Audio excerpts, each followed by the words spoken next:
Hello and welcome to this video on how to clean Epson XP printers series 500 and upwards. These use this design of cartridge with rectangular pads at the outlets, but have a look at my other videos if your cartridges look different to this, as I try to cover as many models as possible. This method works best with dye, sublimation and edible ink.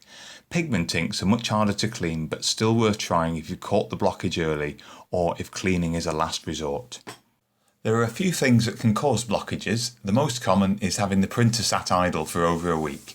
If it's left plugged in, it'll clean itself, but without power the ink will dry out inside the head, particularly in hot weather. Air getting into the print head can also cause problems because it prevents the printer from priming the ink. This can happen when the cartridges are changed, particularly if they're left out for a period of time. Old or poor quality ink can also cause blockage, particularly the black, as it contains powdered graphite that settles over time. So give any new cartridges a shake before you install them. Finally, the microelectronics in the head can burn out. Print heads don't last forever and the electronics can't be repaired, so the best you can do is to try and clear the blockage manually and replace the printer if that doesn't work. If you suspect your print head is blocked, the first thing to do is to print a nozzle check pattern to find out which colours are affected.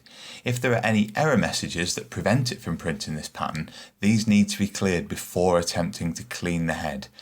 Start by running the printer's own self-cleaning cycle.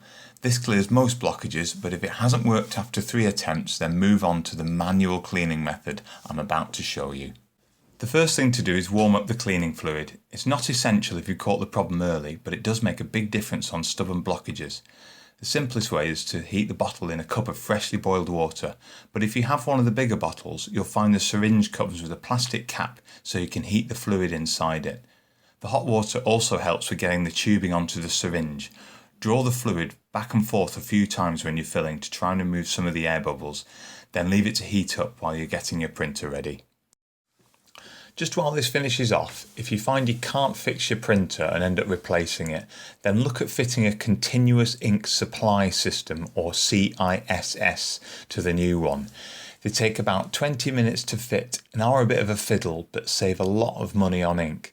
They also protect the head from becoming blocked because the ink supply remains uninterrupted, so you don't get the problem of air or bad ink getting into the head.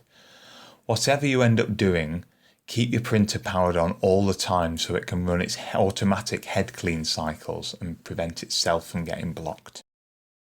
Open the lid to bring the print head out as if you were changing a cartridge. If the ink doesn't need changing, you might have to go through the printer manager on your computer. Remove all of the cartridges and put them to one side, standing them the same way up as they were in the printer to avoid air getting in or ink leaking out. Put the plastic packing caps back on or wrap them in cling film if they're going to be left out for more than an hour. Then cut a piece of blotting paper to size and slide underneath the head. Each strip will hold about 2 millilitres of fluid, so paper towel is better if you're cleaning a few colours at the same time. If you want to use paper towel, pull the head firmly to overcome the movement lock, but if it won't budge, pull the power cord out while it's printing a document or test page and you'll find it moves freely. Interrupting the power runs a small risk of damaging the printer, so only try this as a last resort. Once the head is mobile, slide it over the strip of paper towel. Try to use enough to make a tight fit, as you can use this to rub ink off the underside of the head after cleaning. Connect the end of the tubing to the adapter and push this against the port you wish to clean.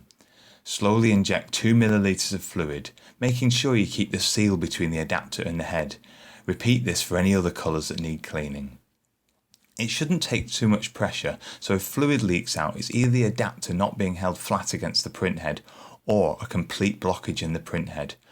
Try injecting with less pressure, but if nothing comes out onto the paper, it's the end of the road for your printer and you're best off replacing it rather than persisting. If you've caught the blockage early, remove the blotting paper, replace the cartridges and move on to the next stage. Otherwise, leave the cartridges out and let the fluid soak for anywhere between 10 minutes to 12 hours. After the fluid has had time to soak, inject another milliliter of fluid to clear any air that might have got into the head. Rub the head back and forth on the paper towel if you're using it, then remove whatever you've used to soak up the cleaning fluid.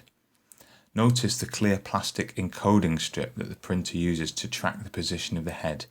Make sure this remains clean or the printer won't be able to initialize. When replacing the cartridges, make sure to use fresh ones for any colours that were blocked, just in case it was the old ink that caused the problem. Print a nozzle check pattern, and if you're lucky it'll come out first time, but you might need to run up to 3 self-cleaning cycles. If any colours are missing, it's probably air in the head, so inject 0.5 ml into them and put the cartridges back in straight away. If any colours come back patchy, clean them with fluid again, but leave longer between the first and second injection. If the printer has trouble recognising the head or the cartridges, make sure all the metal contacts are clean and then dry the head with a hairdryer for 2 minutes to drive out any moisture from the electronics. I hope that helps you clean your printer and welcome your comments and questions.